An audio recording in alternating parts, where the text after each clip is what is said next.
అందరికీ నమస్కారం. మొన్న మధ్య ప్రభుత్వం 2026-27 బడ్జెట్ను ప్రకటించింది కదా. ఇందులో చాలా కొత్త విషయాలున్నాయి. కొత్త స్కీమ్లు, ట్యాక్స్ మార్పులు. మరి ఇవన్నీ మనలాంటి సామాన్యుల నుంచి పెద్ద పెద్ద బిజినెస్ల వరకు ఎవరిమీద ఎలా ఎఫెక్ట్ చూపిస్తాయో దాన్ని ఈరోజు మనం కాస్త లోతుగా పరిశీలిద్దాం. సరే, అసలీ బడ్జెట్లో ఏముంది? ముఖ్యంగా రైతులకి, మనలాంటి ట్యాక్స్ పేయర్స్కి, ఇంకా బిజినెస్లు చేసేవాళ్లకి ఏమైనా కొత్త లాభాలున్నాయా? అసలు వాళ్లకోసం ఏం ప్రకటించారు? ఈరోజు మన విశ్లేషణలో ఈ 3 ముఖ్యమైన రంగాలపైనే మన ఫోకస్ అంతా ఉంటుంది. ఓకే, మొదటగా గ్రోత్ కోసం ప్రభుత్వం ఏం ప్లాన్ చేస్తోందో చూద్దాం. అంటే మన ఎకానమీని బలంగా చేయడానికి ఏ ఏ కీలక రంగాలపై దృష్టి పెడుతున్నారో అన్నమాట. ఇక ఇందులో మనం దేంతో మొదలు పెడతాం? సహజంగానే మన దేశానికి వెన్నెముక లాంటి వ్యవసాయ రంగంతోనే స్టార్ట్ చేద్దాం. ఇక్కడ ప్రభుత్వం ఒక ఇంట్రెస్టింగ్ ఆలోచన చేసింది. మన దేశంలో పండే కొన్ని స్పెషల్ పంటలున్నాయి కదా, వాటికి ఒక గ్లోబల్ బ్రాండ్ వాల్యూ తీసుకురావాలని చూస్తోంది. ఉదాహరణకి 2030 కల్లా మన జీడిపప్పు, కోకోలను వరల్డ్ మార్కెట్లో టాప్లో నిలబెట్టడం, మన గంధపు చెక్కకు మళ్లీ పాత గౌరవం తీసుకురావడం, అలాగే వాల్నట్లు, బాదం వంటి పంటల సాగును బాగా ఎంకరేజ్ చేయడం.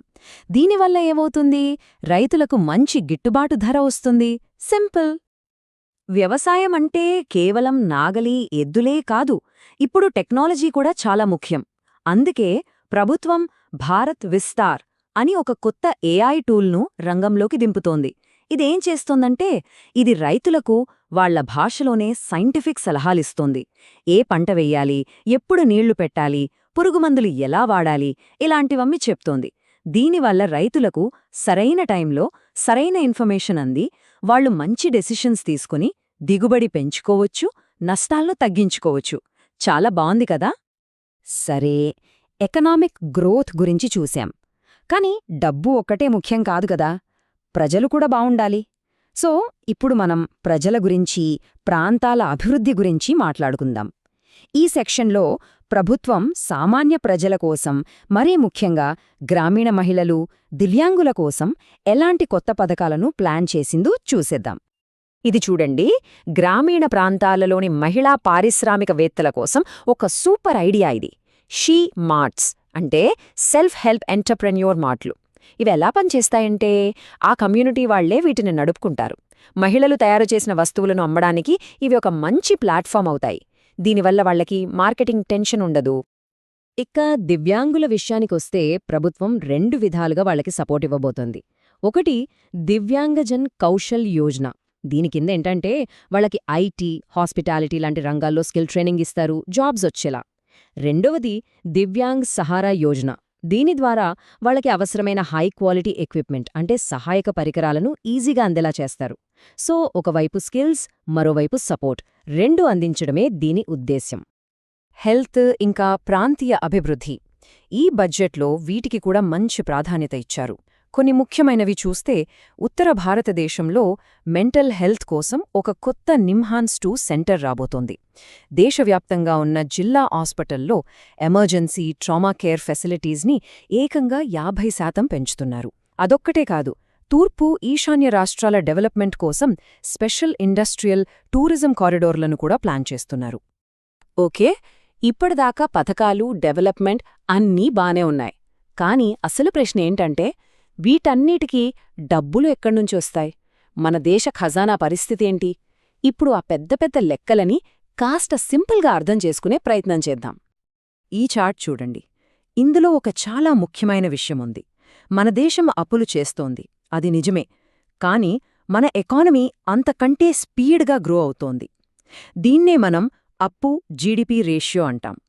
ఈ రేషియో 56.1% నుంచి 55.6%కి తగ్గింది. అంటే ఏంటి? అప్పుల భారం మెల్లగా తగ్గుతోందని అర్థం. ఇది నిజంగా ఒక మంచి సైన్. గవర్నమెంట్ ఫైనాన్షియల్ డిసిప్లిన్తో ఉందని చూపిస్తుంది. ఇక ద్రవ్యలోటు అంటే ఫిస్కల్ డెఫిసిట్, దీని టార్గెట్ 4.3%గా పెట్టారు. సింపుల్గా చెప్పాలంటే ప్రభుత్వానికొచ్చే ఆదాయానికి పెట్టే ఖర్చుకి మధ్య ఉన్న గ్యాప్ ఇది.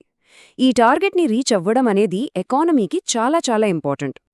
ఒక్కసారి బడ్జెట్ నంబర్స్లోకి తొంగి చూస్తే ప్రభుత్వం వచ్చే ఏడాదికి సుమారు 36.5 లక్షల కోట్ల ఆదాయాన్ని, అలాగే 53.5 లక్షల కోట్ల ఖర్చుని అంచనా వేస్తుంది. ఇక్కడ మనం గమనించాల్సిన ఒక పాజిటివ్ పాయింట్ ఏంటంటే, ట్యాక్స్ల ద్వారా వచ్చే ఆదాయం పోయినేనాటితో పోలిస్తే పెరుగుతోంది. అంటే మన ఎకానమీ స్ట్రాంగ్గా ఉందని చెప్పడానికి ఇదొక ఇండికేషన్.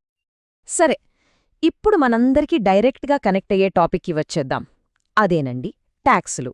ఈ బడ్జెట్లో ట్యాక్స్ సిస్టమ్ని సింపుల్ చేయడానికి, మనలాంటి కామన్ ట్యాక్స్ పేయర్స్కి కాస్త రిలీఫ్ ఇవ్వటానికి కొన్ని ఇంపార్టెంట్ చేంజెస్ ప్రపోజ్ చేశారు. ఏంటవి చూద్దాం రండి. వావ్, ఇది నిజంగా ఒక మేజర్ చేంజ్ అని చెప్పాలి. ఏప్రిల్ 1, 2026 నుంచి కంప్లీట్గా ఒక కొత్త సింప్లిఫైడ్ ఇన్కమ్ ట్యాక్స్ యాక్ట్ రాబోతుంది. దీని మెయిన్ గోల్ ఏంటంటే ట్యాక్స్ ప్రాసెస్ని చాలా ఈజీ చేయడం. ఇకపై ట్యాక్స్ ఫామ్స్ కూడా మనలాంటి కూడా సింపుల్గా అర్థమయ్యేలా రీడిజైన్ చేస్తారట. మనలాంటి ఇండివిజువల్ ట్యాక్స్ పేయర్స్కి నేరుగా హెల్ప్ అయ్యే కొన్ని మార్పులు కూడా ఉన్నాయి. ఉదాహరణకి, యాక్సిడెంట్ క్లెయిమ్స్ మీద వచ్చే ఇంట్రెస్ట్కి ఇప్పుడు ట్యాక్స్ ఉండదు. ఓవర్సీస్ టూర్ ప్యాకేజుల్కి, ఎడ్యుకేషన్ లేదా మెడికల్ కోసం చేసే పేమెంట్స్కి టీసీఎస్ రేట్ని కేవలం 2%కి తగ్గించారు. అంతేకాదు, రిటర్న్ ఫైల్ చేయడానికి, దాన్ని సరిచేసుకోవడానికి డెడ్లైన్స్ని కూడా పెంచారు. చిన్న ట్యాక్స్ పేయర్స్కి ఇది చాలా మంచి న్యూస్. నిల్ లేదా లోవర్ టీడీఎస్ సర్టిఫికెట్ కావాలంటే ఇకపై ఆఫీసుల చుట్టూ తిరగాల్సిన పనిలేదు. అప్లికేషన్ పెట్టాల్సిన అవసరం అంతకన్నా లేదు. ఒక కొత్త ఆటోమేటెడ్ ప్రాసెస్ ద్వారా అదే వచ్చేస్తుంది. దీనివల్ల చాలా టైం సేవ్ అవుతుంది, టెన్షన్ తగ్గుతుంది. ఫారిన్ అసెట్స్ డిక్లేర్ చేయడానికి ప్రభుత్వం ఒక వన్ టైం ఛాన్స్ ఇస్తోంది. ఇందులో 2 ఆప్షన్లున్నాయి. కేటగిరీ ఏ, 1 కోటి రూపాయల వరకు లెక్కల్లో చూపని ఆస్తులు ఎవరి దగ్గరైనా ఉంటే వాళ్లు 60% ట్యాక్స్ కట్టి క్లియర్ చేసుకోవచ్చు. దీనివల్ల ప్రాసిక్యూషన్ నుంచి ఇమ్యూనిటీ వస్తుంది. ఇక కేటగిరీ బి, ఇది కొంచెం డిఫరెంట్.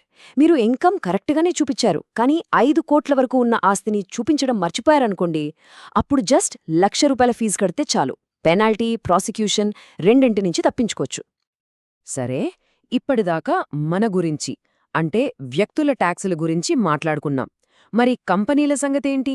బిజినెస్ని ఎంకరేజ్ చేయడానికి, ఫారెన్ ఇన్వెస్ట్మెంట్ని అట్రాక్ట్ చేయడానికి ప్రభుత్వం ట్యాక్స్ సిస్టంలో ఎలాంటి మార్పులు తెచ్చిందో ఈ ఫైనల్ సెక్షన్లో చూద్దాం. మన ఐటీ ఇండస్ట్రీకి ఇది నిజంగా ఒక బంపర్ ఆఫర్ లాంటిది. సేఫ్ హార్బర్ రూల్స్ని చాలా సింప్లిఫై చేశారు.